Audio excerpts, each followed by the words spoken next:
Muy buenas tardes con todos. En esta clase vamos a tocar un punto muy importante del curso. Quizás el proceso más importante de un motor, que es el proceso de combustión. Conjuntamente con la formación de la mezcla, este proceso de combustión es uno de los que más trascendencia tiene en los parámetros efectivos del motor, los parámetros finales del motor, como son potencia, el consumo de combustible, la eficiencia del motor y la emisión de sustancias tóxicas al medio ambiente. A pesar del desarrollo que ha tenido el estudio, tanto teórico como experimental, mediante modelos de computadora, modelos muy sofisticados de computadora, que tratan de simular el comportamiento de este proceso, el desarrollo de este proceso, así como trabajos experimentales con computación digital de última generación. Sin embargo, hasta el momento, no todos los aspectos de la combustión están claros y consiguen los trabajos de investigación al respecto. Antiguamente, la combustión en general trataba de explicarse a partir de teorías muy sencillas, reconociendo a la vez que eran bastante efectivas para el uso que se le daba en ese entonces, que era evitar y combatir incendios y explosiones, tanto en refinerías como en almacenes donde se guardan combustibles. Este uso hasta el momento prosigue y siguen siendo eficaces como herramientas, pero solamente para este efecto, ¿no? Solamente para efectos de precaución o medidas de seguridad, no tanto para explicar el fenómeno que se produce dentro de los motores. Estas teorías sencillas, que tienen ya más de 100 años, una de ellas es la que se muestra en el lado izquierdo, que se llama la teoría del triángulo de fuego. Esta teoría sostiene que para que exista combustión son necesarios solamente 3 elementos, 3 componentes. Estos componentes se ubican en las aristas de un triángulo, que son el elemento comburente, que es el oxidante, en este caso el oxígeno del aire. Para la combustión de los motores es el oxígeno del aire. Para otros usos pueden haber otros componentes, pero para el motor, la combustión interna por excelencia es el oxígeno del aire. El otro elemento indispensable es el combustible. Generalmente el combustible de motores es un hidrocarburo líquido derivado del petróleo, o también puede ser un combustible gaseoso, como el gas natural o gas licuado de petróleo. En la actualidad también se utilizan en motores los biocombustibles. Estos dos elementos tienen que guardar cierta relación entre ellos. A esa relación ya sabemos que se le llama relación aire-combustible, la cual está vinculada directamente con la relación estequiométrica. Para que exista la combustión tiene que haber ciertos límites en cuanto al valor numérico de esta relación aire-combustible. Mezclas muy ricas simplemente no arman. Mezclas demasiado pobres tampoco arman. Tiene que haber una relación cercana a la estequiométrica. Pero para que se produzca el encendido y la combustión se pueda autosostener, es necesario una fuente de calor. En el caso de los motores encendidos por chispa, es la chispa eléctrica, el arco eléctrico, que se forma entre los electrodos de una bombilla. Y en los motores diésel, ese calor se origina por la compresión. Cuando el aire se comprime, a su vez se calienta. Y este calor propicia o produce el autoencendido del petróleo en el momento que se inyecta. Esta teoría es bastante sencilla, evolucionó rápidamente y se convirtió en una teoría de 4 elementos. Para poder representarla se utilizó un tetraedro. En el tetraedro, en cada lado de este, se ubicaba cada uno de los elementos necesarios para la combustión. Además de los 3 que ya he explicado, es decir, el poluente, el combustible y el calor, era necesario para que se autosostenga el proceso y no se apague solo.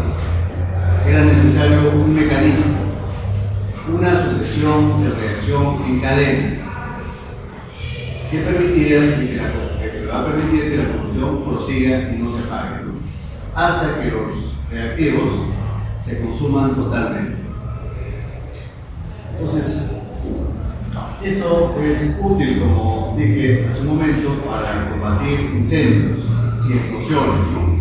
Basta con eliminar cualquiera de estos elementos para que la combustión cese automáticamente. Si uno quita, por ejemplo, carburante, automáticamente la combustión cesa. Si a un fuego le pone una frazada húmeda, automáticamente el fuego se apaga. Si es que uno elimina las fuentes de calor, también va a ocurrir lo mismo. Automáticamente el fuego se acaba. Si uno elimina el mecanismo de reacción en cadena mediante inhibidores de la combustión, entonces se puede producir encendido, pero como no hay reacción en cadena, la llama se apaga y por lo tanto el peligro de incendio termina. Sin embargo, esto es totalmente insuficiente para explicar qué cosa ocurre en el motor. La combustión, un motor de combustión, es uno de los procesos más difíciles y complicados de explicar y de poder sustentar. Se consideran que son imprescindibles 3 factores para que se produzca la combustión. Los factores que se están indicando ahí son los factores más influyentes. El primero de ellos, quizás el más importante, es la velocidad de las reacciones químicas. Ya sabemos que la combustión debe ser un proceso lo más rápido posible para que sea compatible con la velocidad de los motores actuales, los motores modernos. Este proceso de combustión dura en una orden de magnitud de los milisegundos, ¿no? Mientras más rápido es el motor, menos duración tiene el proceso de combustión.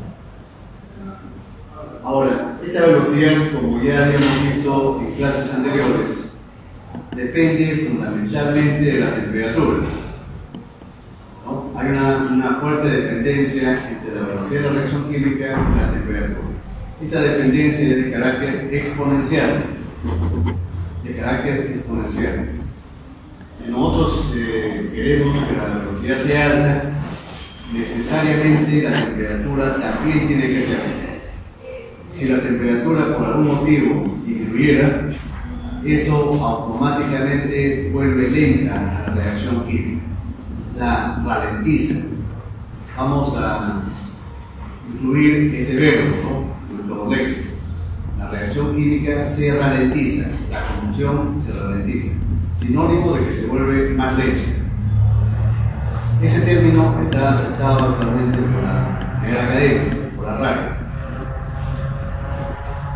Claro, la velocidad de las reacciones químicas también depende de la presión, por lo que es lo mismo, la concentración de los reaccionantes.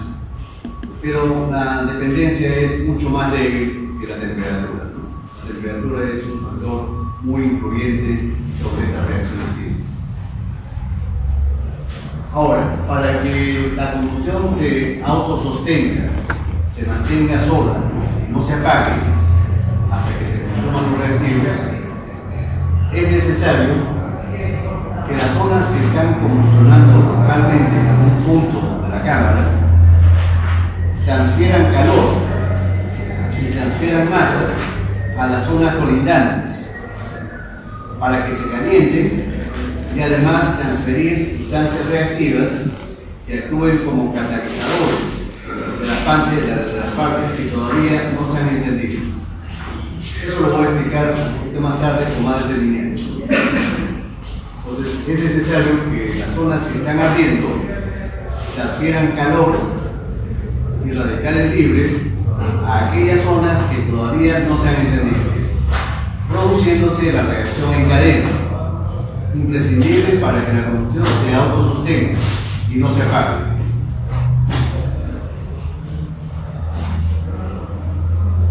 Pero hay un tercer factor que influye negativamente, que ralentiza a la combustión y a las reacciones químicas. Ese factor es el enfriamiento que sufre la llama. ¿Y por qué se enfría la llama? Porque sabemos que la cámara de combustión tiene paredes metálicas. Es decir, tanto la culata como el cilindro tiene paredes metálicas. Y esas paredes metálicas están, es decir, junto a cavernas por donde pasa el agua del sistema de enfriamiento. Ya sabemos que desde el punto de vista termodinámico el enfriamiento del agua es negativo, pero que lo utilizamos para evitar que alguna parte del motor se lleguen a fundir durante el proceso de trabajo del motor. Este enfriamiento hace que la velocidad de las reacciones se ralentice, se vuelvan lentas. Ya sabemos que las reacciones químicas lentas son ineficientes, ¿no? Y producen toxicidad en la base de escape. Cuando no se entienda, por favor, me pregunten. Yo comprendo que este capítulo es nuevo, pero a su vez es muy importante. Entonces tiene que quedar perfectamente claro. Si hay alguna duda, me interrumpen y me preguntan por favor. Para que una reacción química sea eficaz, no solamente eficiente, ¿no?, sino eficaz, son necesarios 3 requisitos. El primer requisito es que los reactivos, es decir, el componente y el combustible, las partículas, las moléculas de estos reactivos se estén moviendo, que estén en estado vapor. Las reacciones químicas en un motor demandan o obligan que el combustible previamente se haya vaporizado. La combustión en estado líquido es muy lenta, solamente provoca craqueo. El combustible tiene que vaporizarse para que la combustión sea rápida. Y entonces estos reactivos tienen que estar en movimiento. Mientras más rápido se muevan, mejor. Pero estos reactivos en su movimiento tienen que chocar la partícula del combustible con las partículas del aire. Más o menos tal como se muestra en el eje. Imagínense ustedes que las esferitas rojas son el combustible y las esferas celestes el aire dentro de un recipiente. En este caso se mueven las partículas, pero no se mueven lo suficientemente rápido. Vemos que las partículas chocan entre sí, las partículas rojas o celestes o azules chocan entre sí, chocan con las paredes, pero no se produce reacción química. A eso se le llama mezcla. ¿Cuándo ocurre la mezcla? Cuando la energía cinética de las moléculas no es lo suficientemente alta. ¿Ahí? Se mueve, pero no con la suficiente velocidad. ¿Qué cosas tendrían que ocurrir en el choque para que se produzca la reacción química eficaz? Cuando las dos partículas, una del combustible y otra del aire, se acercan y van a chocar, lo primero que se acercan son las capas electrónicas periféricas, ¿no es cierto? Las cargas electrónicas periféricas, tanto del combustible como del aire. Pero como son cargas iguales, cuando estos dos elementos están muy próximos, ¿qué se produce? Una repulsión eléctrica. Una repulsión. Entonces rebotan, sin haber reaccionado químicamente, sin haber cambiado las capas periféricas electrónicas, sin haber cambiado los enlaces externos. Entonces, para que se produzcan nuevos enlaces y nuevas especies químicas, los reactivos tienen que chocar con la suficiente energía y velocidad para que esos enlaces cambien, se rompan y se forman otros enlaces químicos, ¿no es cierto? A esa energía mínima, donde requiere una energía mínima, le vamos a llamar energía de activación. Es SUA. Vamos a llamar energía de activación. Es SUA. Pero no es suficiente que las moléculas se muevan y que tengan energía suficiente para que puedan producirse la reacción química. Hay otro requisito que no es muy conocido, por lo menos por los mecánicos, por los ingenieros mecánicos. ¿Cuál es? La orientación espacial de los reaccionantes, de la molécula de los reaccionantes. Vean ustedes, acá arriba se muestra esquemáticamente la reacción química del monóxido de nitrógeno con el ozono. Este es el monóxido de nitrógeno y esta es la molécula del ozono. Chocan entre sí y vean ustedes que después del choque se produce el dióxido de nitrógeno y el oxígeno molecular. Es decir, en este caso la reacción química es eficaz. Pero si vemos abajo, tenemos los mismos reaccionantes. Vamos a considerar que la velocidad y energía cinética es la misma. ¿Qué cosa es lo que cambia? La orientación, ¿no?, de las moléculas. Aquí tenemos, por ejemplo, oxígeno-nitrógeno. En el segundo caso tenemos nitrógeno-oxígeno. Ha cambiado la orientación espacial.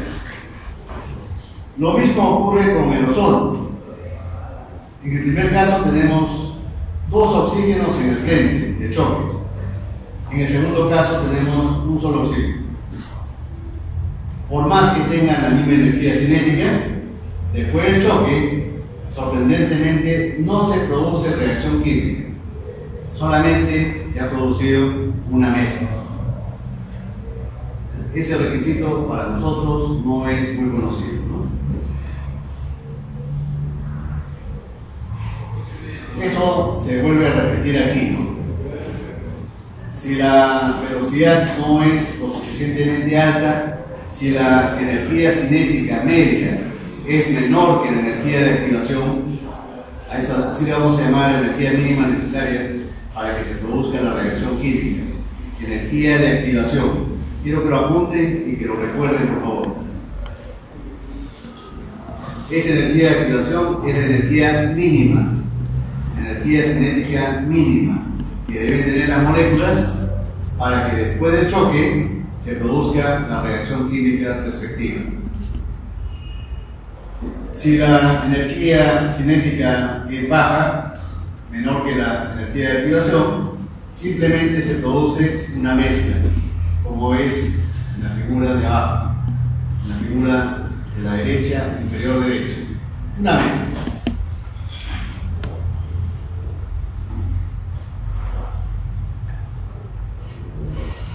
Como mencioné al inicio de la clase, en la velocidad de las reacciones químicas el papel preponderante, el factor preponderante, lo ejerce la temperatura. Y dije de que la temperatura tiene un efecto exponencial sobre la velocidad de las reacciones químicas. Y efectivamente, ¿no?, el efecto es exponencial. Para ilustrar esto, esta dependencia exponencial, voy a mencionar una regla que existe entre los ingenieros químicos. Esta regla dice que la velocidad de la reacción química de una reacción química cualquiera, su velocidad se duplica si es que la temperatura de la reacción química sube solamente en 10 grados centígrados. La velocidad de la reacción química se duplica con solo aumentar 10 grados centígrados la temperatura de la reacción. Un ejemplo o dos ejemplos fáciles de entender esto lo vamos a tomar de la vida cotidiana. Por ejemplo, la cocción de alimentos. La cocción de alimentos no es un proceso simplemente de calentamiento.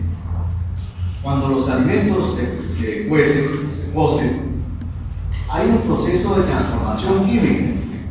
En esencia es una reacción química. La cocción es una reacción química. Esa reacción química se realiza a la temperatura de ebullición del agua. ¿Cuánto es la temperatura? 100 grados centígrados, ¿no es cierto? Nosotros cocinamos los alimentos a 100 grados centígrados. La mayor parte de alimentos se cuecen a esa temperatura. Pero ¿qué pasaría si nosotros queremos acelerar el proceso de cocción utilizando la regla empírica que acabo de dar? ¿Cómo podríamos hacer que el agua ebulla a 110 grados centígrados? ¿Qué tipo de olla tendríamos que utilizar? Una olla de presión, ¿no es cierto? Una olla de presión. Una olla que tenga su válvula de seguridad que permita que la temperatura suba hasta 110. Y entonces el nuevo punto de ebullición, la nueva temperatura de ebullición va a ser 110. ¿Qué cosa hemos ganado con ello?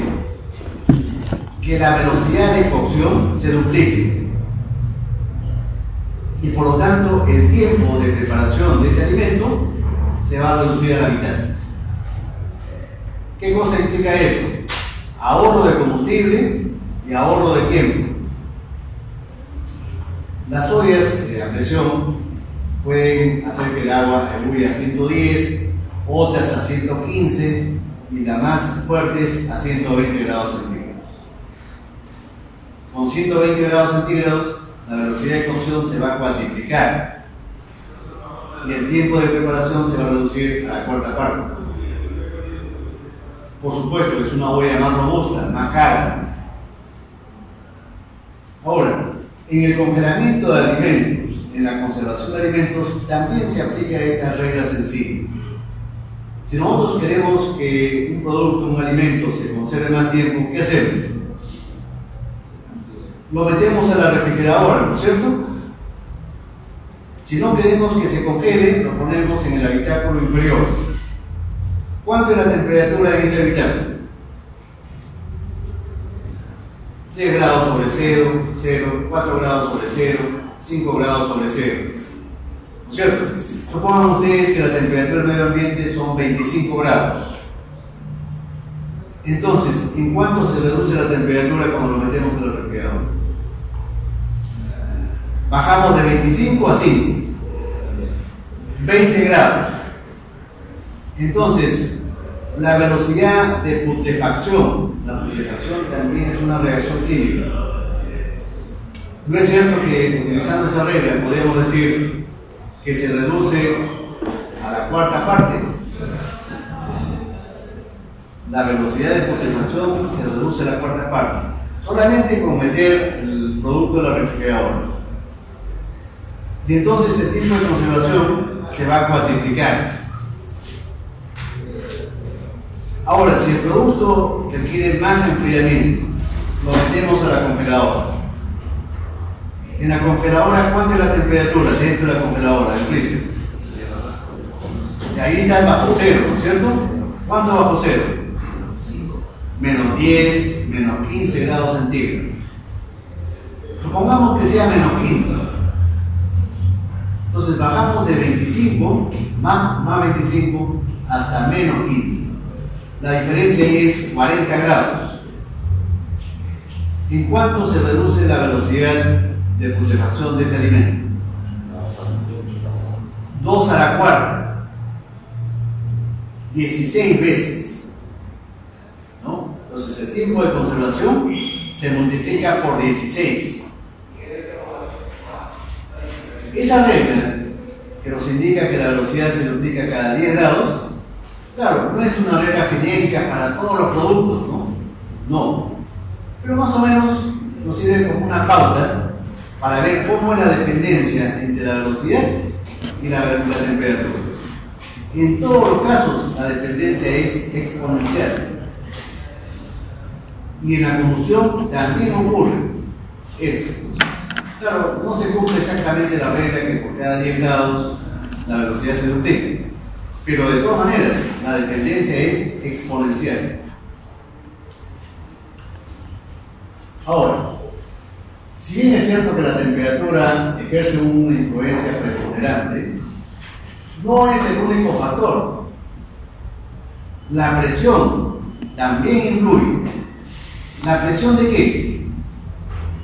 La presión de los reactivos, ¿cierto? La presión de los reactivos. ¿Y qué cosa es presión de los reactivos? ¿Qué cosa implica que los reactivos tengan más presión? ¿Tendrá que ver algo con la concentración de los reactivos? La presión significa que hay mayor concentración de reactivos en un volumen determinado. Por supuesto, ¿no es cierto? Si nosotros queremos que aumente la presión dentro de un recipiente, basta con aumentar la concentración de los reactivos. Eso va a ocasionar que los choques de los reactivos con las paredes que lo contienen, el recipiente que lo contiene, aumente la cantidad de choques. Ya sabemos nosotros que en la teoría cinética de los gases, presión y choque con las paredes son sinónimos. Mientras más choques hayan de los gases con las paredes, eso va a implicar más presión. Mayor intercambio de cantidad de movimiento entre los gases y la pared del recipiente que lo contiene. ¿Cierto? Es por eso que antes que se produzca el encendido o durante la combustión, es conveniente de que este proceso se realice en la cercanía del punto muerto superior. ¿Se entiende ahora por qué la combustión se produce cerca del punto muerto superior? ¿Qué circunstancia ocurre en el punto muerto superior con respecto al volumen en la cámara de combustión?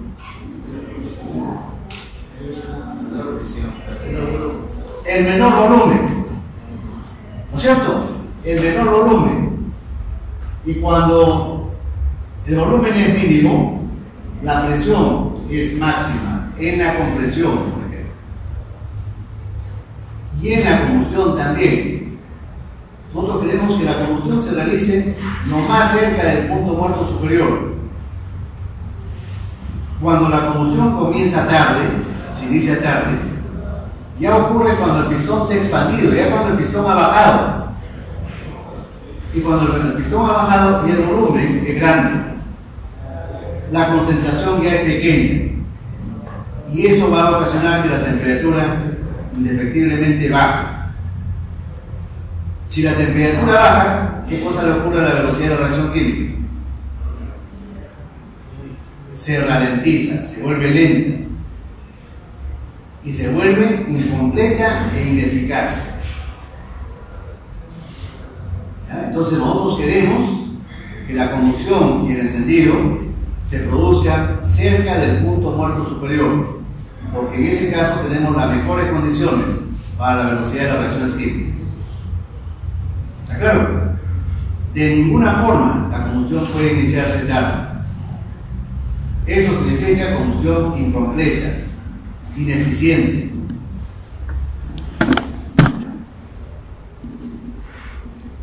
Aquí podemos verlo. La presión es proporcional a la concentración de los reactivos.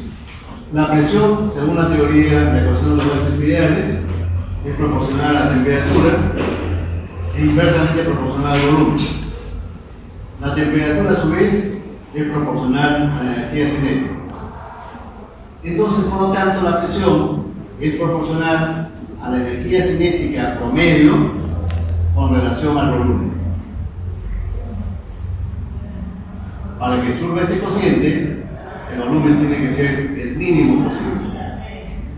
Eso ocurre en un motor cuando el pistón se encuentra en el punto muerto superior, o cerca de este punto. Ahora, los combustibles en un motor generalmente son combustibles líquidos derivados del petróleo. Y entonces, ese combustible líquido no puede arder, no puede encenderse estando o manteniéndose en estado líquido.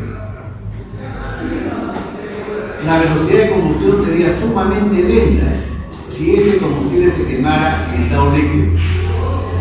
Previamente tiene que vaporizarse, y tiene que vaporizarse la mayor parte del combustible que inyectamos o que utilicemos. Para acelerar estos procesos de vaporización y la difusión de los vapores en el aire, tenemos que utilizar altas presiones de inyección. ¿Para qué?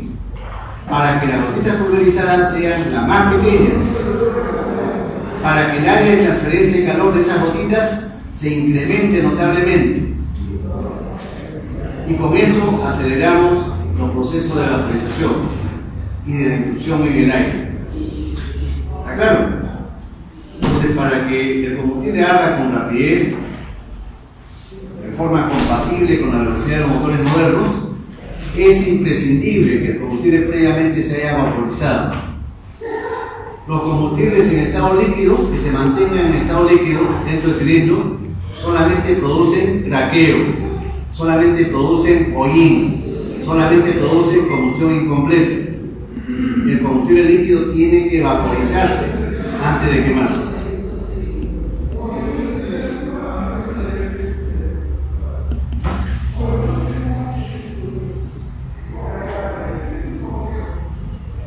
Ahora,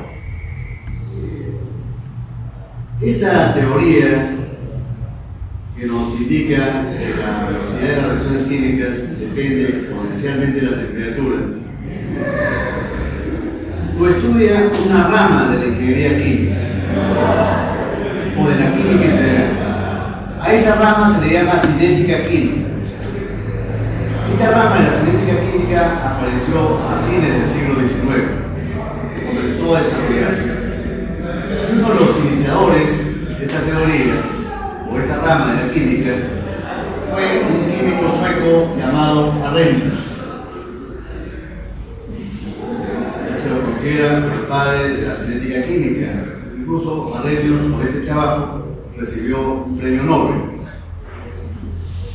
Entonces, la fórmula de Arrhenius realmente no fue su fórmula, sino él la modificó y él la interpretó.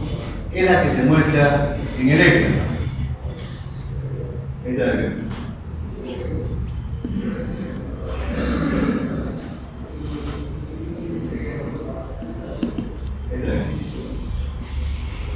En esa fórmula vemos que hay un exponencial y dentro del exponencial está la temperatura.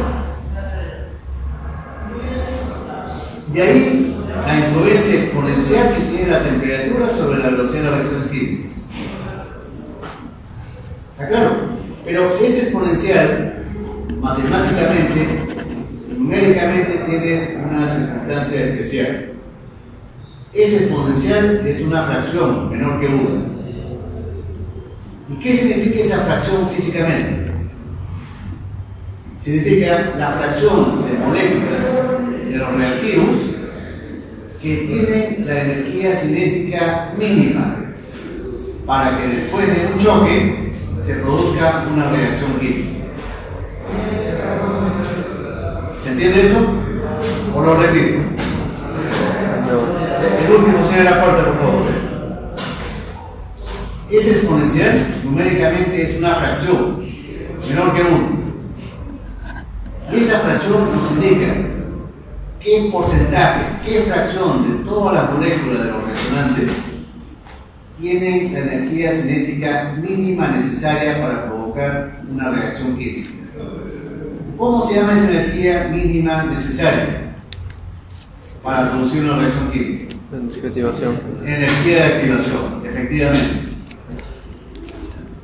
Esa energía de activación es una especie de umbral energético, una barrera energética mínima de energía. Claro. Si nosotros aumentamos la temperatura, esta fracción crece. Por decirlo menos, ¿no?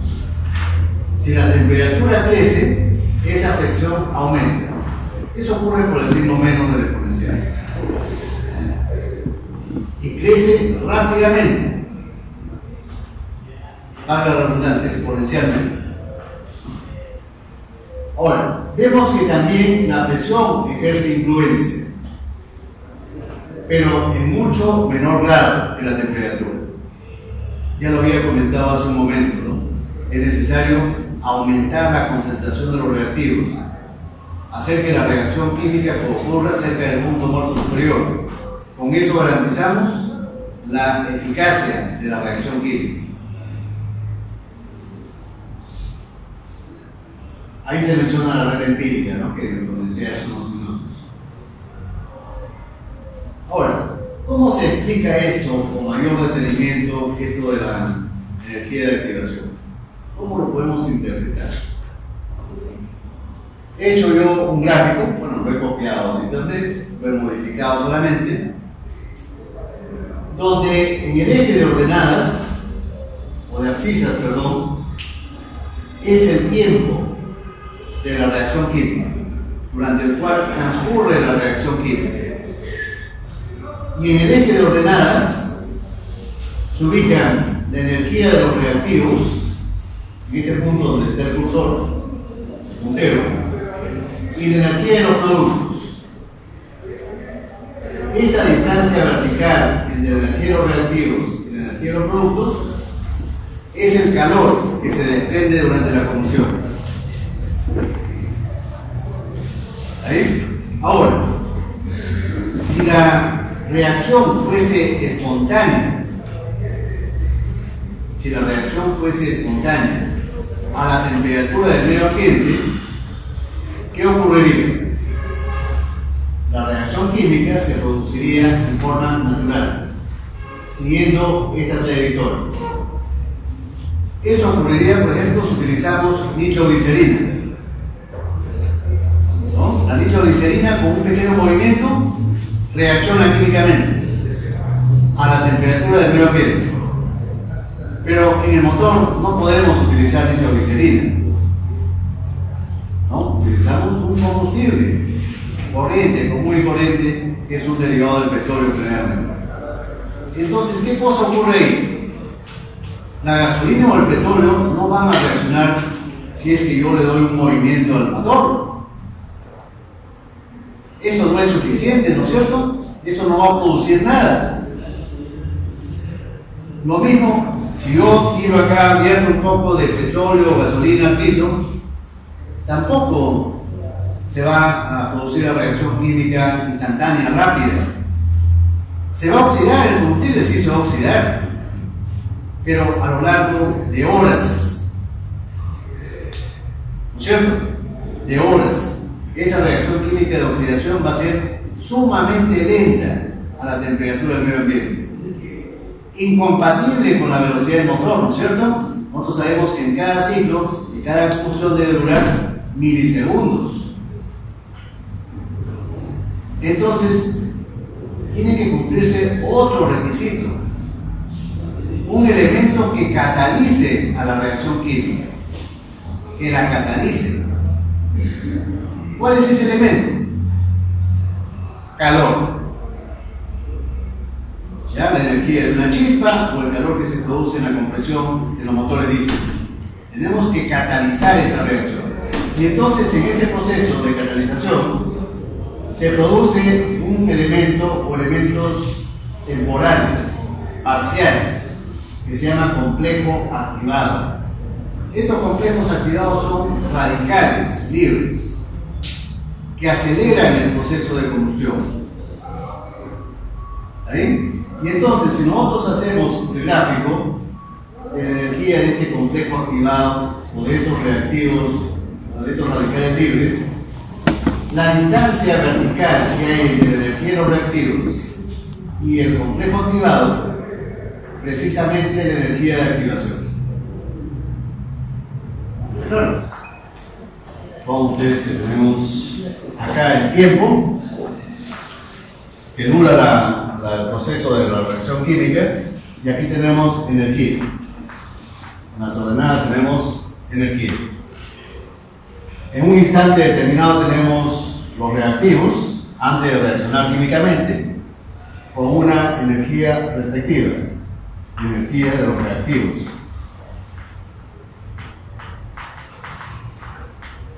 Después que se ha producido la reacción química, tenemos los productos finales, los productos. Y estos productos también tienen una energía remanente, que le vamos a llamar energía de los productos. Esta diferencia de energías es el calor que se desprende durante la combustión, ¿no es cierto? Este es lo que se desprende durante la combustión.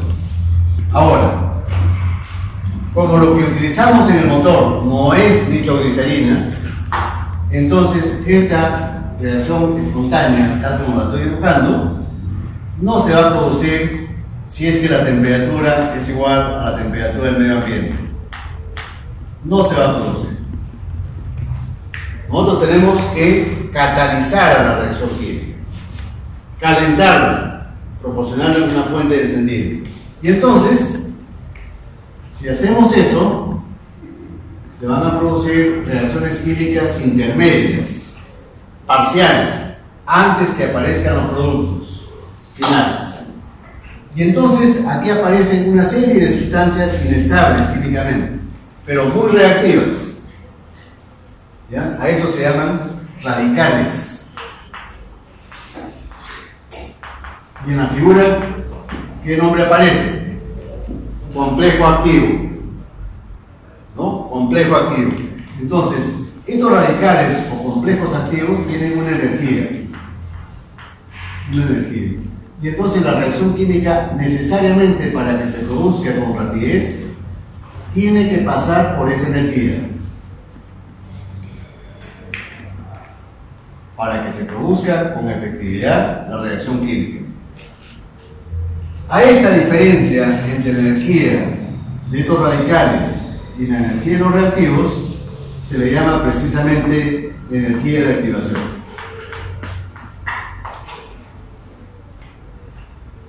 Si nosotros quisiéramos acelerar a la reacción química para que se produzca con más facilidad, ¿qué tendríamos que hacer? Agregar a los reactivos un catalizador. ¿Cuál sería el efecto del catalizador sobre la energía de activación? Ese catalizador, el hecho de agregar el catalizador, ¿bajará o subirá la energía de activación? Para que la reacción química se produzca más rápido. Debería bajar. Entonces, la nueva energía de activación sería esta, ¿no? EA2. Y entonces vamos a poder tener esto mismo.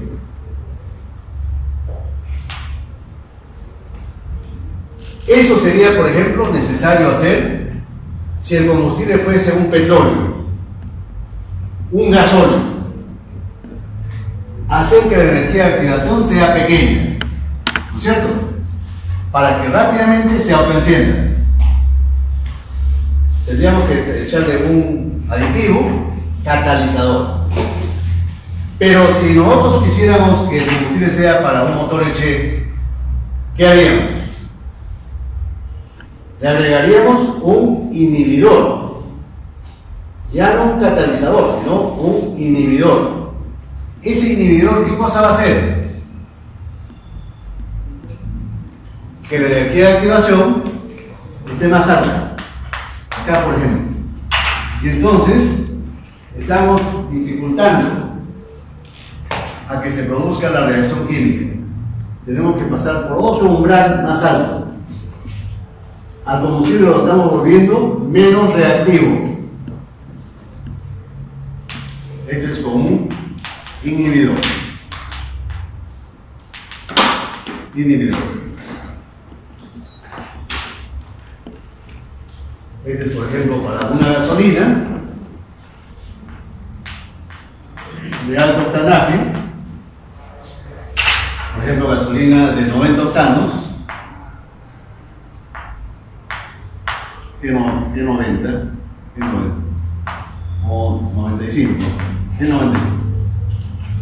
Esta curva blanca vamos a suponer que sea el G84, gasolina de 84 octanos. Y esta de acá vamos a suponer que es el diésel 2, el DB5.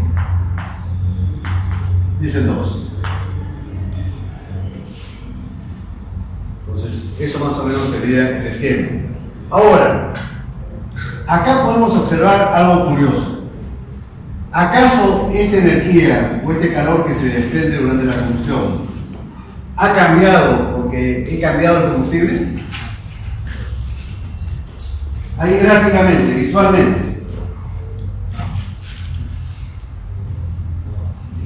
¿No? Cuando yo utilizo una gasolina de 84, de 90, de 95, el poder calorífico de estas tres gasolinas prácticamente es el mismo. No cambia mucho, cambia un poquito, pero no es mucho, no es significativo. Ese cambio es despreciable. ¿Qué cosa es lo que cambia? La reactividad de la gasolina, el grado de reactividad de la gasolina. La gasolina de 95 grados, o 95 octanos, perdón, es menos reactiva que la de 84. Mucha gente, muchos alumnos consideran que los combustibles, mientras más alto es su octanaje, más reactivo es. Eso es una idea equivocada. El combustible, mientras más octanaje tiene, menos reactiva es. Pueden apuntarlo si quieren. Una gasolina, mientras más octanaje tiene, menos reactiva es.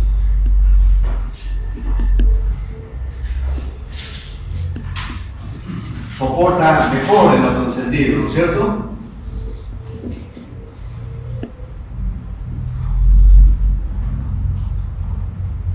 ¿Se ha entendido bien ese gráfico?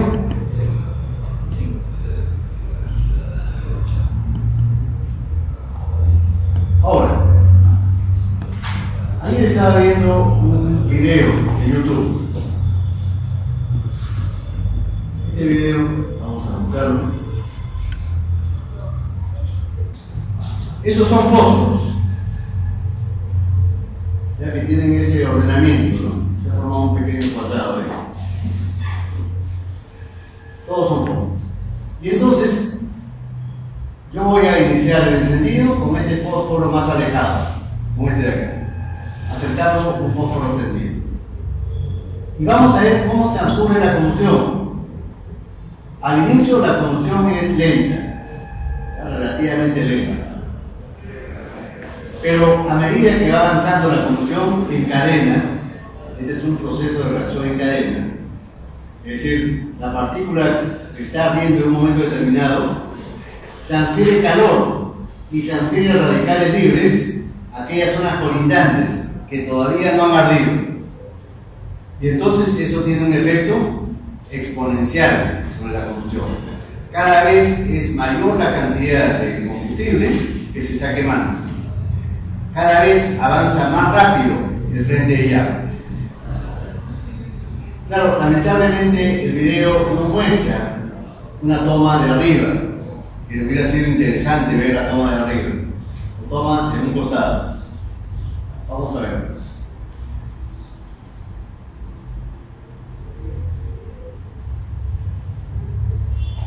Se acerca una llama, se enciende el primer fósforo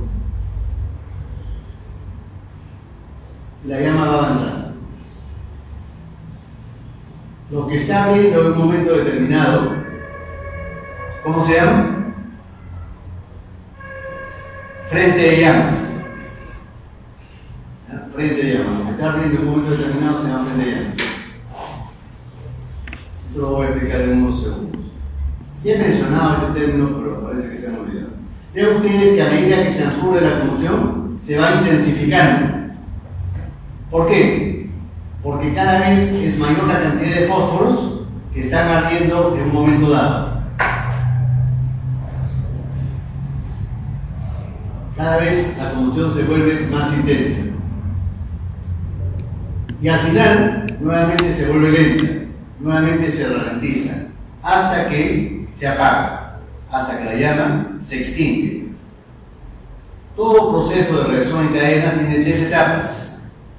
El inicio, en este caso producido por una chispa o un fósforo, la propagación de la llama, donde la llama cada vez se acelera más, se intensifica más, y finalmente tenemos la extinción de la llama.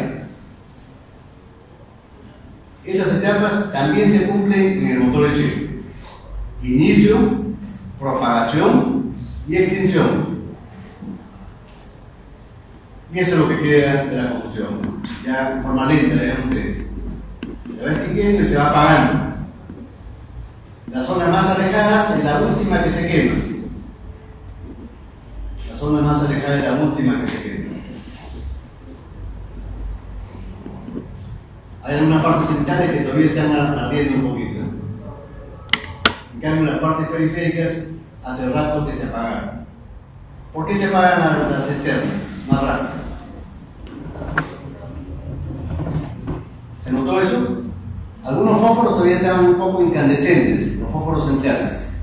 Y los que estaban en la periferia ya se habían apagado.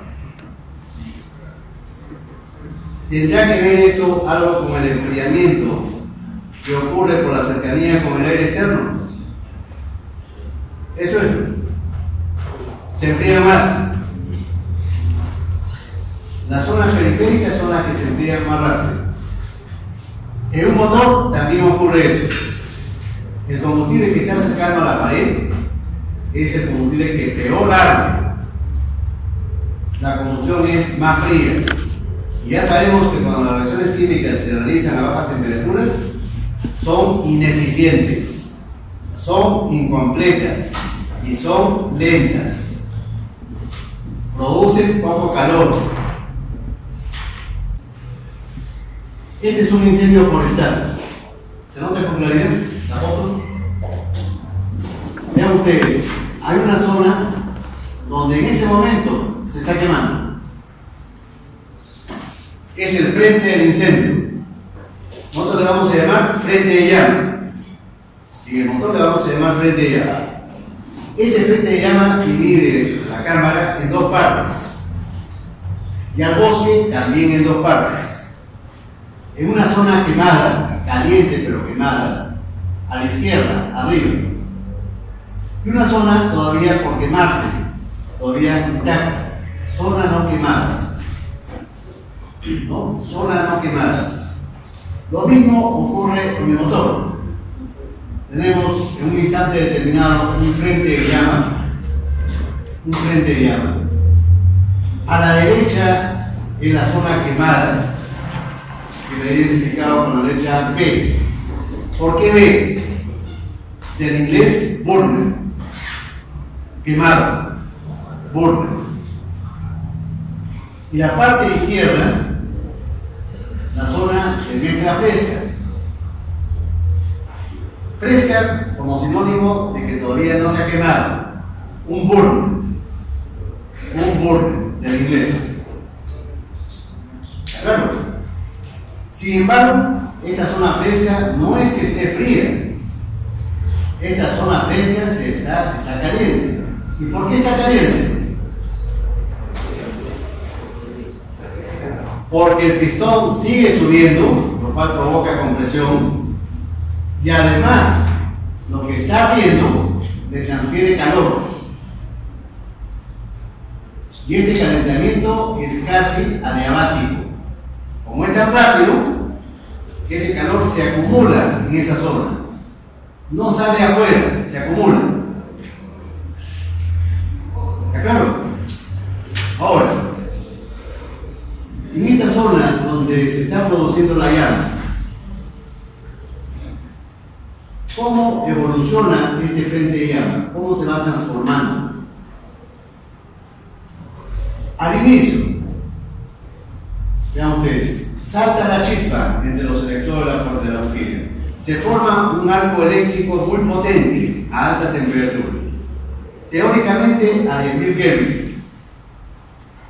Y a esa temperatura se forma un plasma. Ya habíamos definido qué cosa era el plasma, ¿no? ¿Qué cosa era el plasma? Un gas altamente ionizado a altas temperaturas. Iones o radicales se forman producto de la chispa eléctrica. Iones, radicales, átomos. Muy potente, pero un puntito apenas. Para que la llama se pueda propagar a partir de este punto tan pequeño, la chispa tiene que ser lo suficientemente potente. Y para aumentar la potencia de la chispa, ¿qué tenemos que hacer? Aumentar el voltaje, ¿no es cierto?, entre electrodos. ¿Cómo lo aumentamos el voltaje?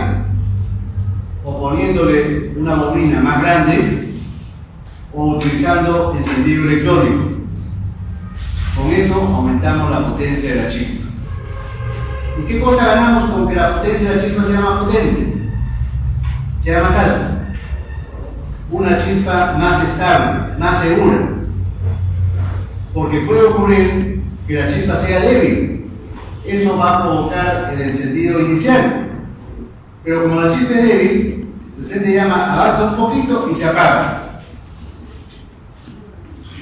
¿No? Se enciende la mezcla, pero avanza un poquito y se apaga.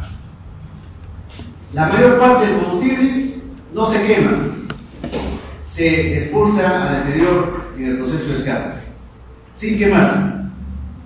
Entonces nosotros requerimos que salte la chispa, pero en forma segura, que la llama sea, el encendido sea seguro y estable. Entonces, si ocurre eso, vean ustedes cómo va avanzando la combustión. Se asemeja algo a los fósforos que hemos visto en el video. Lo que está ardiendo es la zona amarilla. En el momento en que yo tomo la fotografía, la zona es la amarilla. Si ustedes entran a YouTube, por ejemplo, hay un montón de videos, infinitos videos, ¿no? Por ejemplo, aparece un ingeniero de Estados Unidos donde se ve que acaba de instalar una culata de material transparente, cuarzo. Y entonces eso es muy frecuente, con motivos didácticos es muy frecuente. En los institutos y universidades norteamericanas hacen eso, ¿no? Le ponen una culata transparente que permite ver cómo se produce el proceso de combustión. Utilizan cámaras de alta velocidad y entonces uno puede hacer después en cámara lenta cómo se produce el encendido y cómo avanza el frente de llama. Eso podríamos hacer acá en la UNE también, por ejemplo, pero nadie lo hace, ni alumnos, ni profesores, ni nadie. Y eso no es cosa del otro mundo. En otros sitios cualquiera lo hace. A ver, lanzo la iniciativa para ver si nos atrevemos a hacer eso. Ahora, vean ustedes que este frente de llama es como una cáscara de una naranja. Una cáscara al principio delgadita, que tiene espesores menores de 1 milímetro. Y vean ustedes que es bastante concéntrica, ¿no? Bastante esférica. Ese frente de llama es bastante esférico. Es una superficie, pero una superficie chiquita todavía, como si fuera una pequeña lima, un limón. Ese limón va creciendo. A medida que la llama se va propagando, va creciendo. Ahí ya tenemos una mandarina. La cáscara más gruesa. Más gruesa. El área de la superficie mayor. ¿Qué significa que el área de la superficie del frente de llama sea mayor? Desde el punto de vista energético, ¿qué cosa significa? Más calor. En ese instante se está quemando más combustible. Mientras más área tenga la cáscara, eso significa mayor cantidad de combustible que en ese momento se está quemando. ¿Cierto o no? Al principio, la cantidad es mínima, porque la superficie de ese frente de llama es pequeñito. Casi todo el calor que genera esta llama, ¿a dónde se va? A la superficie metálica. Esa llama tan pequeña al inicio no produce calor, no produce calor sensible. Es como cuando nosotros prendemos una fogata, ¿no? Al principio, ¿qué cosa hacemos con la fogata? Es difícil que se encienda, y si hay ráfaga de viento, peor todavía. tenemos que protegerla con cartones o triplex o las mochilas que llevemos, porque si no se apaga la fogata. Lo mismo ocurre acá. La bujía tiene que ubicarse en un lugar más o menos de aire quieto, de mezcla quieta, que no haya mucha turbulencia, para que no se apague. Por más potente que sea la chispa, si hay ráfaga de viento o turbulencias altas, esa chispa se va a apagar. ¿De acuerdo? Entonces, a medida que se va desarrollando la llama, vean ustedes qué cosa ocurre. El frente de llama se ha distorsionado. Mejor dicho, se ha arrugado. Se ha arrugado, ¿no? Esa cáscara se ha arrugado. ¿Qué cosa o qué factor la ha arrugado a esa cáscara? ¿Recuerdan ustedes en los fósforos que cuando la llama ya había avanzado, la llama se intensificaba notablemente? La turbulencia. La turbulencia es la que distorsiona a ese frente, lo arruga y lo tuerce. ¿Y qué cosa produce esa turbulencia? La misma llama, la misma combustión. Ya la cáscara, ya la naranja creció tanto que se genera mucho calor instantáneamente. Y ese calor provoca turbulencia. Pero esa turbulencia producida por la combustión misma no es muy grande, no es suficiente. Nosotros queremos que la combustión, sobre todo en los motores muy rápidos, se acelere notablemente, porque en los motores muy rápidos tenemos muy poco tiempo disponible para todo el proceso de combustión. Entonces necesitamos alta turbulencia. La combustión misma no puede proporcionar la suficiente turbulencia. ¿De dónde sacamos entonces más turbulencia? ¿Cómo lo obtenemos? El diseño de la cámara o el diseño del tubo de admisión, como vamos a ver después. Vean ustedes, en una cámara como la que se muestra ahí, voy a exagerar las dimensiones para que se pueda mostrar el efecto. Esta es una cámara de tipo semi-trapezoidal. Así le vamos a llamar, semi-trapezoidal o semi-cuneiforme, forma de cuña, la forma de una cuña. Y acá tenemos la cabeza del pistón plana, plana. En este punto, el pistón ha llegado al punto muerto superior. Y vemos que se forman unas holguras, aquí. Estas holguras más o menos tienen dimensiones cercanas a 1 milímetro. 1 milímetro. Entonces, cuando el pistón asciende en la carrera de compresión, ¿qué cosa le ocurre al aire que queda atrapado en esta zona? Acá, o en esta zona de acá. ¿Qué le pasa a la mezcla aire-combustible que tiende a quedar atrapada ahí? ¿Qué creen ustedes? Por intuición. Esto no es nada de cálculos sofisticados. De nuestra experiencia cotidiana, ¿qué va a pasar? No va a ser expulsado cuando suba el pistón. Ese aire que tiende a quedar atrapado acá, ¿no se va a comprimir? Y al comprimirse no va a tratar de escapar. ¿Hacia dónde? Hacia el centro de la cámara, radialmente hacia el centro. Se generan vórtices, remolinos. Estas turbulencias las vamos a simbolizar como omega, la letra omega. Y en este caso particular, a esta turbulencia radial le vamos a llamar squish. En inglés,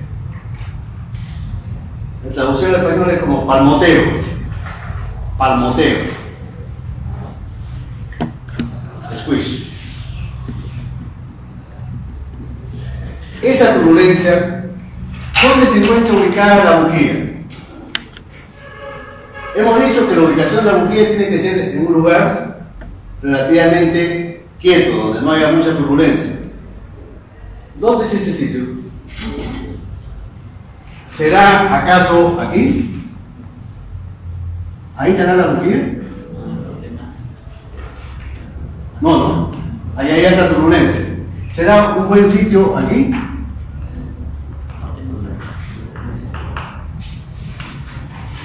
Tampoco, ahí hay turbulencia.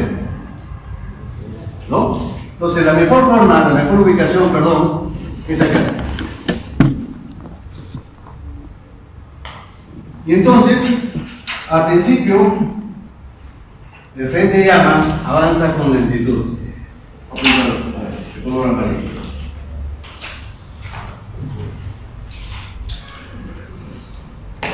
Se forma una semiesfera, una cáscara semiesférica, muy ordenada, en forma de láminas, capas, pero paulatinamente se va distorsionando, se va arrugando.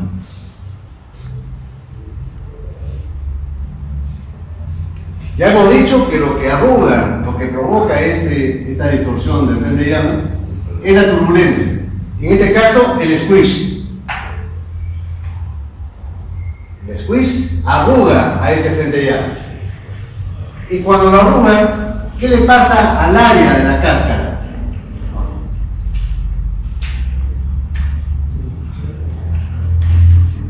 Al área, ¿qué cosa le pasa?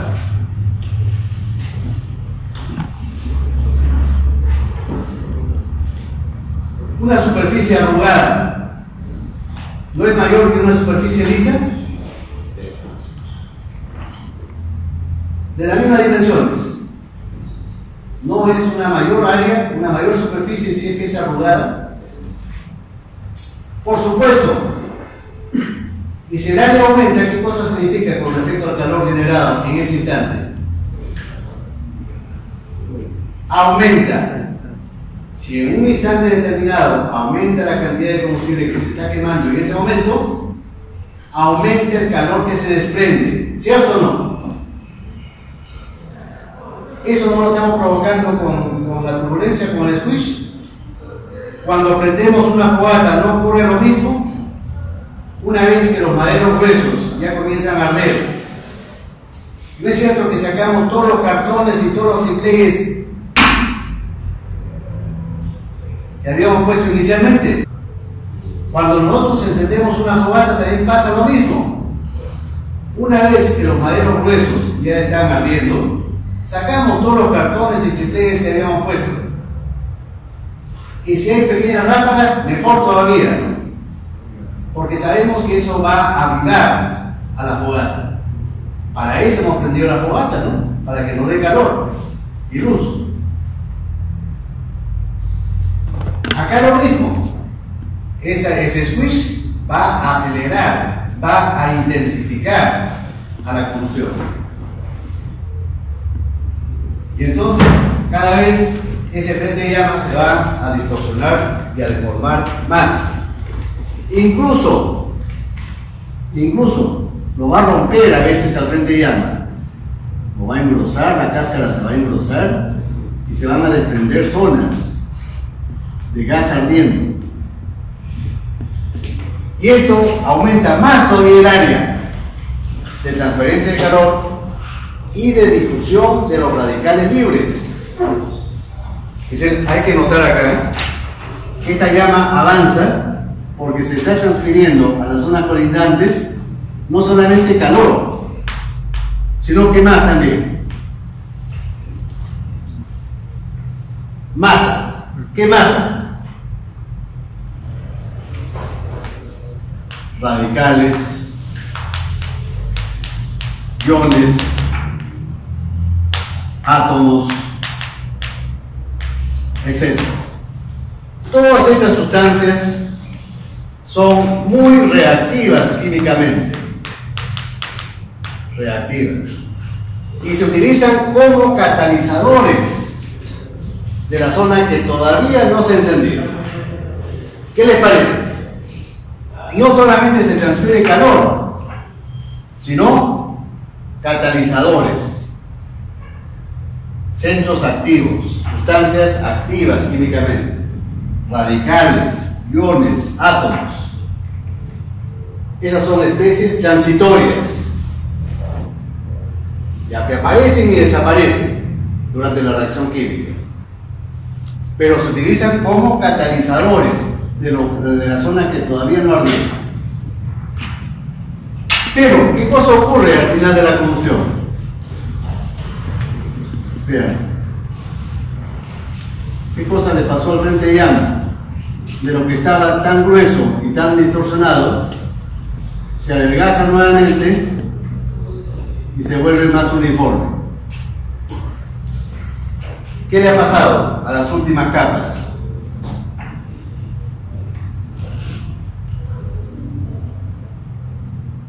¿Qué ha tenido que ocurrir? La turbulencia es alta, porque acá ven ustedes que hay squish.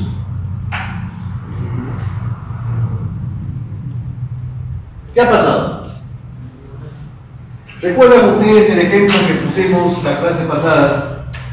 Cuando queríamos enfriar una bebida, una cerveza, una gaseosa.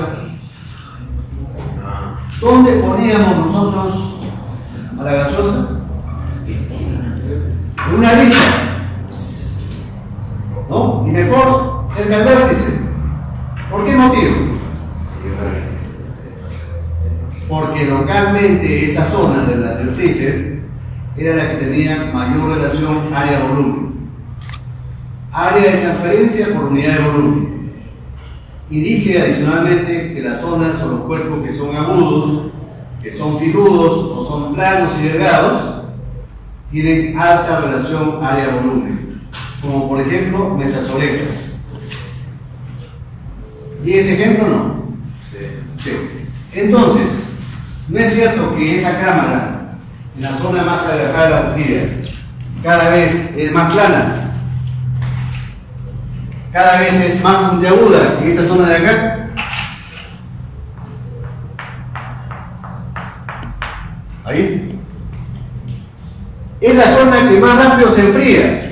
¿Y por qué la zona que más rápido se enfría? Porque la relación área-volumen es alta. Con respecto a lo anterior, a lo que está acá, la relación área-volumen de esa zona es alta. Se enfría rápido. ¿Y eso qué efecto tiene sobre las reacciones químicas? Las ralentiza. El enfriamiento de una reacción química ralentiza la reacción química. ¿Cierto o no? ¿Es lógico que eso ocurra? Por supuesto que no. Ahora ustedes dirán, si esta zona con alta relación área-volumen ralentiza la combustión, ¿por qué el fabricante lo hizo así? Aparentemente esto es perjudicial porque estoy provocando que la reacción química se enfríe. ¿No? No parece muy lógico esa solución. ¿Por qué el fabricante hizo entonces eso? Si la zona más alejada se está enfriando. Efectivamente. Cuando se produce la detonación siempre se produce en la zona más alejada de la bujía. La zona que tiene más tiempo para calentarse y para recalentarse. Entonces, para evitar ese eventual recalentamiento, a la cámara la hago así, para que se enfríe y no se recaliente. Y así evito la detonación. Pero yo quiero evitar la detonación, pero no quiero que la llama se apague. ¿No es cierto? No quiero que se enfríe mucho, que se enfríe lo suficiente para que no se recaliente y nada más. Entonces, para que no se apague, está el squish. ¿No es cierto? Cuando tenemos una fogata y vemos que ya se está por apagar, cuando se han consumido todas las maderas, ¿qué hacemos para prolongar un poquito más la vida de esa fogata? ¿No soplamos? ¿Y extendemos un poquito la vida de la fogata? Lo mismo ocurre aquí. Ese squish evita que la llama se apague, porque tampoco quiero que se apague. No quiero que se recaliente, pero no quiero que se apague. ¿Está claro? Una observación ahí. Cuando el pistón sube en la carrera ascendente de compresión, el squeeze origina ese torbellino hacia adentro. ¿Y qué cosa ocurre al inicio de la expansión, cuando el pistón baja? ¿Será que el squeeze invierte? Es decir, los fluidos del sepio se alejan hacia las paredes, llenando esas holguras. Eso origina una turbulencia adicional que impide que la combustión se apague en la etapa final. A estas zonas se llaman expulsores. Este es un expulsor, otro expulsor, expulsores. El nombre está muy bien, ¿no? ¿Qué cosa expulsa? Mezcla. Mezcla.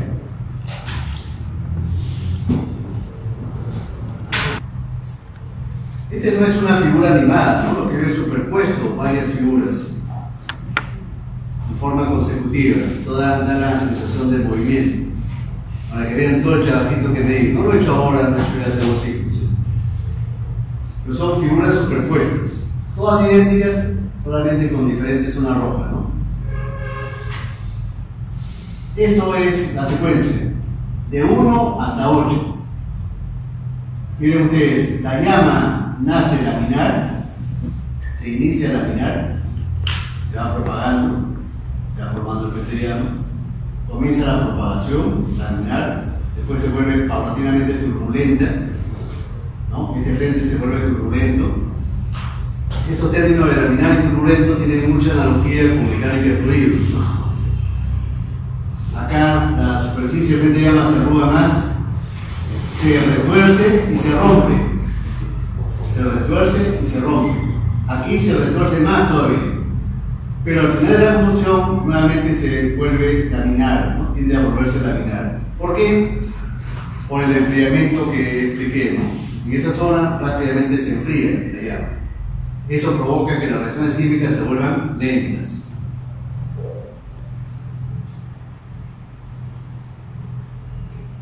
Ahora, yo necesito tener, para investigar el motor, investigar la combustión, el equipamiento experimental me tiene que permitir a mí ver cómo transcurre la presión cuando avanza la combustión, cuando se produce la combustión. Y entonces, yo para poder ver cómo cambia la presión, tengo que ponerle un sensor a la culata. Un sensor a la culata. Ese sensor es un sensor llamado piezoeléctrico. Sensor piezoeléctrico. Se pone en la culata. Es una pequeña pastilla. Ese sensor es una pastilla. Esa pastilla está compuesta de un material llamado cuarzo. ¿Saben qué es el cuarzo? Una roca, ¿no? Un tipo de roca. ¿Qué propiedad especial tiene el cuarzo para utilizarlo como sensor? Es un material piezoeléctrico. ¿Y qué cosa significa piezoeléctrico? Un material que cuando se comprime genera voltaje entre las caras comprimidas. ¿Ya? El cuarzo cuando se lo comprime se genera voltaje entre las caras. Y ese voltaje lo llevo yo a un osciloscopio, a este osciloscopio. ¿Ahí? Ahora, hay otro sensor que me permite medir el tiempo. Un sensor que me permite medir el tiempo. Y también lo conecto al otro canal. Aunque creo que por defecto los osciloscopios tienen incorporado un reloj. Entonces, en forma automática, un osciloscopio lo que muestra es cómo cambia una señal determinada a través del tiempo. Además, le pongo otro sensor para que me ubique el momento en que el pistón llega al punto muerto superior. Entonces, son 3 sensores básicos. Un sensor piezoeléctrico, un sensor de ubicación y un sensor del tiempo. Y con esos 3 sensores obtengo este diagrama, que le vamos a llamar de aquí en adelante diagrama indicado abierto. Diagrama indicado abierto. En la abscisa de este diagrama, ¿qué parámetros se indican? Phi. ¿Qué cosa es phi? Ángulo. Phi es el ángulo que hace la manivela con el eje del cilindro. Si el movimiento del cigüeñal es uniforme, entonces el tiempo es proporcional a phi. Si es que el movimiento cigüeñal fuese uniforme, ¿cierto? Entonces vean ustedes que el eje de ordenadas es la presión dentro del cilindro, lo que capta el sensor piezoeléctrico.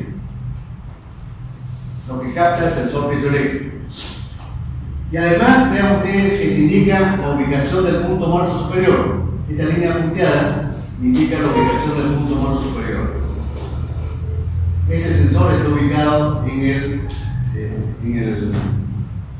el volante del motor. Yo tengo que tener como referencia eso, ¿no? ¿Dónde se ubica el punto muerto superior? Y entonces, ¿qué cosa yo voy a observar en el osciloscopio? La curva verde se le llama curva de compresión. La curva verde es la curva de compresión. Es cuando no se produce ninguna chispa. Ya cuando yo elimino la chispa. Entonces vean ustedes, a medida que nos acercamos al punto muerto superior, la presión va creciendo. ¿Por qué crece? Porque estamos en el proceso de compresión, ¿no es cierto? Y el volumen se está achicando. Llegamos al valor máximo del punto muerto superior y después desciende casi en forma simétrica. Eso es cuando no hay chispa. Pero un motor sin chispa no tiene sentido. Entonces, en un motor real, hacemos que la chispa salte un poco antes de que el pistón llegue al punto muerto superior, en el punto 1. ¿Cuánto antes? Un ángulo phi sub e. A ese ángulo phi sub e le vamos a llamar, pueden apuntar por favor, ángulo de adelanto del encendido. Ángulo de adelanto del encendido. Creo que está indicado, ¿no? Es el penúltimo recuadro. Ángulo de adelanto del encendido. Este ángulo varía de 5 a 40 grados en función de la velocidad del motor. Mientras más rápido quiere el motor, mayor tiene que ser el ángulo. ¿Está claro? Mientras más rápido es el motor, mayor es ese ángulo. Ahora, vean ustedes, de 1 a 2, la mezcla ya está ardiendo. Pero el efecto sobre la presión no se nota. A esa etapa 1-2 se le llama etapa inicial de la combustión. Es cuando recién se está formando el frente de llama. Cuando la cáscara de esa superficie es pequeñita. No genera mucho calor. Tal como ocurre con una fogata, ¿no? Con una fogata recién la prendemos,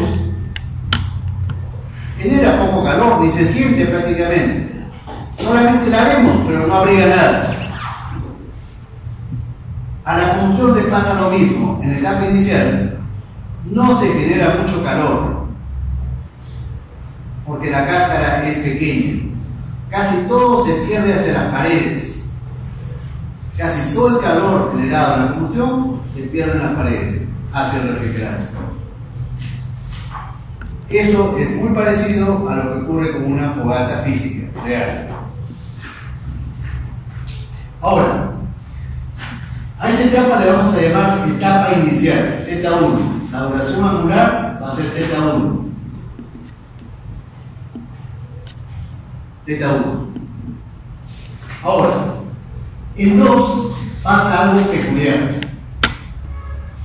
¿Qué cosa pasa en 2?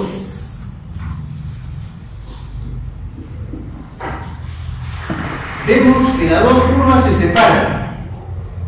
La curva de compresión y la curva de combustión se separan. Sinónimo de qué cosa es eso. ¿Por qué se separan? Porque ya el frente de llama ha crecido lo suficientemente alto para que se genere mucho calor. ¿Y eso cuándo pasa? Cuando el frente de llama entra a la zona de turbulencia del aire, producto del squish. Ya el frente de llama es bastante grande y además sufre la influencia del squish. Y el squish lo que hace es intensificar la combustión, notablemente. Se comienza a generar mucho más calor en la cámara y eso hace que la curva azul se separe de la curva verde. Al punto 2 le vamos a llamar punto de separación. Al punto 2 le vamos a llamar punto de separación. Vamos a dibujarlo acá, a ver, para que ustedes reafirmen esto. Acá tengo fin, el ángulo que hace la manivela con el cilindro, con el eje del cilindro. Acá tengo la ubicación del punto muerto superior. Aquí tengo la curva de compresión, la curva blanca es la curva de compresión. Si no hubiese chispa, la presión baja casi en forma simétrica. Pero, como en el caso real, nosotros hacemos que salte una chispa antes del punto muerto superior, un ángulo fisure antes. En el punto 1 ya se inicia la combustión. El efecto no se nota, pero la combustión técnicamente comienza en 1.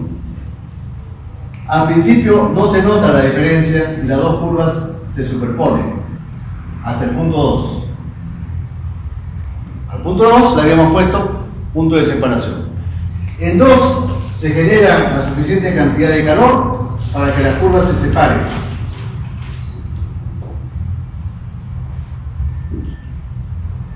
Y tenemos de 2 a 3.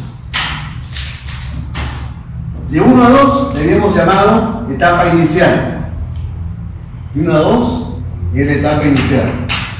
Y lo íbamos a distinguir como θ1, la distancia angular θ1. 1 romanos. De 2 a 3 es la etapa principal. Es donde se desprende la mayor cantidad de calor. De 70 a 80% de todo el calor se desprende en esta etapa. θ2. Cuando la llama está recorriendo a la cámara de combustión. Vean ustedes que esta fase principal tiene una ubicación con respecto al punto muerto superior. ¿Cuál es esa ubicación? Para que la combustión sea eficiente y para que se desprenda la mayor cantidad de calor y para que la combustión sea rápida, es importante que la etapa 2, la etapa principal, se ubique lo más cerca al punto muerto superior. ¿Se está cumpliendo eso? Sí. ¿No es cierto? Sí. Y hay una recomendación adicional, una recomendación empírica. Más o menos, la ubicación debe ser simétrica, debe estar centrada. Vamos a utilizar ese nombre. La ubicación de la combustión debe estar centrada con respecto al punto muerto superior. Significa, ese término centrado, significa que esta distancia angular aproximadamente debe ser igual a esta otra. La mitad de la fase principal debe producirse antes y la segunda mitad después. Eso nos garantiza que la combustión sea la más eficiente. Ahora, en el punto 3, vean ustedes, ¿por qué la presión comienza a bajar? ¿Acaso eso significa que la combustión ya terminó? No. En el punto 3, la combustión prosigue. ¿Y por qué la presión baja entonces? Porque el calor que genera la combustión ya no es suficiente para contrarrestar el efecto que tiene el hecho de que el pistón ya está descendiendo. Cuando el pistón desciende, aumenta el volumen y baja la temperatura, baja la presión. Sí. Esa parte también se debe a que se va bajando el área humedante y se va enfriando más. Efectivamente, la combustión está transcurriendo en la zona más alejada, acá, en los expulsores. Esa zona ya es pequeña y se enfría con mucha rapidez. Efectivamente, como usted dice. Entonces la cantidad de calor ya no es suficiente para contrarrestar el efecto negativo de la expansión. Y la presión comienza a caer. Entonces llega un momento en que nosotros podemos considerar que se ha quemado ya el 99% de todo el combustible. Cuando se quema el 99% de todo el combustible, decimos la combustión ha terminado. Punto 4. Y este lo vamos a llamar fase residual. La última fase, la fase de extinción. Fase residual. La de extinción. ¿Qué fases? Inicial, principal y residual.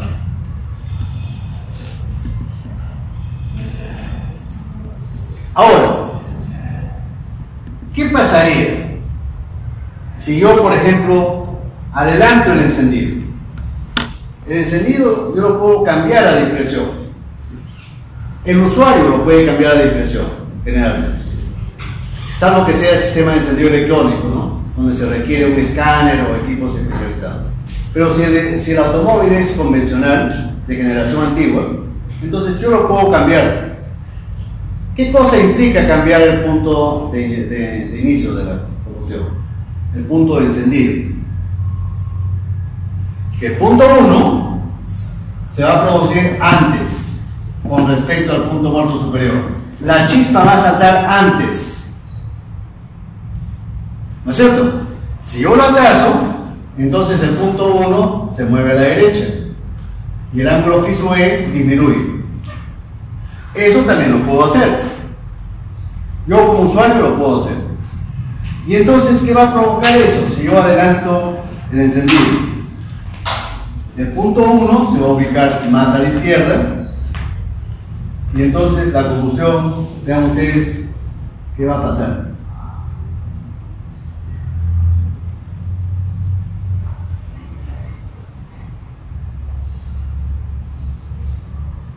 Este es con un ángulo fijo E 2. Fijo E 2 mayor que fijo E. ¿Eso es bueno o es malo?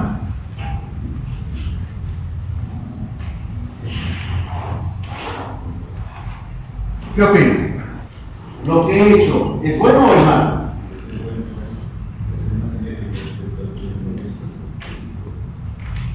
Yo noto varias consecuencias de lo que he hecho. Primero, es cierto, la presión máxima ha crecido. La presión máxima ha crecido, ¿no? Porque yo estoy encendiendo antes. En la compresión, la combustión está comenzando antes, cada vez en un volumen más pequeño. Pero ¿qué cosa ha ocurrido? La presión máxima se ha acercado mucho al punto muerto superior. Y cuando la presión máxima se acerca al punto muerto superior, ¿qué cosa está ocurriendo? En ese momento, cuando alcanzamos el punto muerto superior, la biela y la manivela están alineadas en la misma vertical. ¿De qué sirve de que la presión máxima haya crecido si la biela y la manivela están alineadas? ¿Acaso eso genera torque? No genera torque. Entonces lo único que he hecho es incrementar la presión y desgastar a mi motor. Esa mayor presión va a tener que ser soportada por los metales del motor, por los cojinetes del motor. Son los que soportan la mayor presión que se ha originado. Pero hay un peligro mayor, hay un problema mayor. Así como la presión máxima ha crecido, la temperatura máxima también ha crecido. ¿Y qué cosa ocurre cuando la temperatura máxima crece? La zona más alejada de la bujía se va a recalentar más. Y si se recalienta, ¿qué puede ocurrir? Detonación, efectivamente. Entonces, ahí hay peligro inminente de detonación. Además, noten ustedes, ¿qué cosa es esto? Lo que voy a churar con blanco.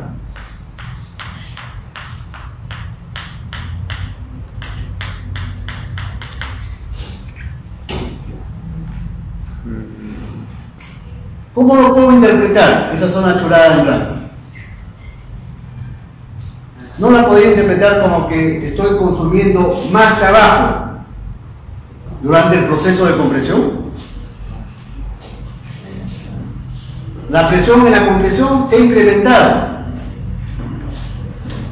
Esa es una contrapresión. Eso consume trabajo y energía. Y no he ganado mucho. ¿Está bien? Estoy gastando más y no he ganado mucho. Además, con el peligro inminente de detonación. Adicionalmente, si no se produce la detonación, mi motor se está desgastando más rápido. ¿Por qué? Porque hay mayor presión, mayores esfuerzos mecánicos en el motor. Los cojinetes me van a durar menos. Por supuesto, tampoco es conveniente que lo atrase mucho. ¿Por qué? Porque el pico máximo de presión y de temperatura se van a producir muy lejos del punto muerto superior, ya cuando los valores han bajado notablemente. ¿Y qué cosa le ocurren a las reacciones químicas cuando estas transcurren a bajas temperaturas? Son lentas, incompletas, ineficientes, que lo único que provocan es contaminación y pérdidas, además de monóxido. ¿Está bien? Entonces, hay un punto óptimo donde debe encenderse la mezcla. La recomendación para conseguir ese punto óptimo es que más o menos la parte principal de la combustión esté centrada con respecto al punto muerto superior. La mitad antes y la otra mitad después. Eso me garantiza optimizar el momento en que se produce la chispa y optimizar la combustión. ¿Está claro? Entonces, ese es el criterio para escoger el momento óptimo del encendido.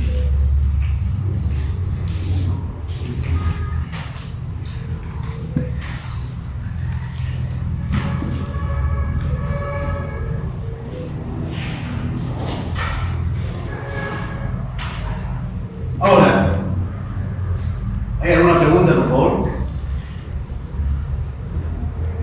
Me entusiasmo cuando explico, pero no tomo en cuenta que si se está comprendiendo o no. ¿Se está entendiendo? Dice mitad de tercera, donde dice. Es decir, del punto 2 al punto muerto superior, eso, la distancia angular, esta distancia, debe ser más o menos igual de la distancia del punto muerto superior al punto 3. La mitad de la etapa principal, la mitad de toda la etapa la mitad de todo θ2 debe producirse antes del punto alto superior. Y la otra mitad después. Cuando yo adelanto el encendido, ya no ocurre eso. La primera mitad es mayor, la primera parte es mayor que la segunda parte, ¿no? La segunda parte ya es pequeñita. Si yo retraso el encendido, ocurre lo contrario. Acorto la primera parte y se alarga la segunda. Sí. ¿Cómo podría determinar el punto? Porque yo creo que eso depende de todas las energías. El punto 2. El punto 2, es decir, depende, por ejemplo, del octanaje de la gasolina.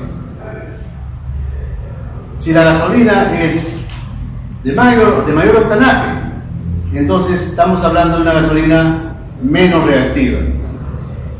Y la gasolina menos reactiva lo que hace es prolongar en la etapa inicial, la prolonga. Otro factor es la velocidad. Hay un montón de factores que influyen sobre θ1. Que eso lo vamos a ver en la siguiente clase. ¿Y cómo yo puedo variar en qué momento iniciar la combustión? Miren, experimentalmente, empíricamente, es decir, en los motores de generación no reciente, no moderno, pero que en nuestro parque es el más abundante, el sistema de encendido tiene un distribuidor. El distribuidor es el elemento del sistema de encendido que distribuye la chispa a las diferentes bujías. Pero ese distribuidor tiene dos puntos de sujeción en el motor, dos pernos. Entonces, si yo aflojo esos pernos, yo al distribuidor lo puedo girar. Y al girar, cambio el punto de inicio del encendido en cada cilindro. Entonces, yo voy a observar, voy a escuchar que si yo adelanto mucho el encendido, el motor se acelera, pero la potencia del motor baja. Voy a escuchar mucho ruido, pero la potencia del motor baja. Si yo hago lo contrario, si yo atraso el encendido moviendo el distribuidor eléctrico, cosa que es muy fácil, ya después voy a pasar una película para que vean ustedes que eso es muy fácil. Entonces voy a ver que el motor se vuelve lento, se ralentiza el movimiento del cigüeñal, como que se va a apagar el motor. Eso también denota de que el motor está perdiendo potencia. ¿Por qué? Porque la chispa está muy atrasada. Por supuesto, para yo ubicar exactamente el punto preciso, es con un dinamómetro o un banco de pruebas. ¿Ya? Eso sí me permite a mí maximizar, ¿no?, la potencia del motor. Pero si no lo tengo, como lo hacen la mayoría de mecánicos en nuestro medio, se hace al oído. ¿Ya? Eso más o menos se puede hacer al oído. Por supuesto, eso no me garantiza precisión, pero más o menos sí consigo una potencia aceptable. Este es el sistema de encendido. Hay dos circuitos, primario y secundario. Y un elemento fundamental es la bobina. Yo mencioné que la bobina era una especie de transformador para corriente continua, ¿no es cierto? Y aquí tenemos el distribuidor. El distribuidor tiene un electrodo giratorio que va moviéndose y va contactándose con las diferentes bornes de cada bujía. Esta es la bujía 1, por ejemplo, después la 3, después la 4, después la 2. Este borne de acá va girando, este electrodo, y va distribuyendo la chispa. Este distribuidor está sujeto al motor con dos pernos. Si yo lo aflojo, aquí hay unos ojos chinos. ¿Saben qué cosas son agujeros chinos? Agujeros alargados. Entonces, permiten que todo el distribuidor pueda girar un poquito. Entonces, yo girando esto, el distribuidor, yo puedo adelantar o atrasar la chispa. Eso es todo, joven. Muchas gracias.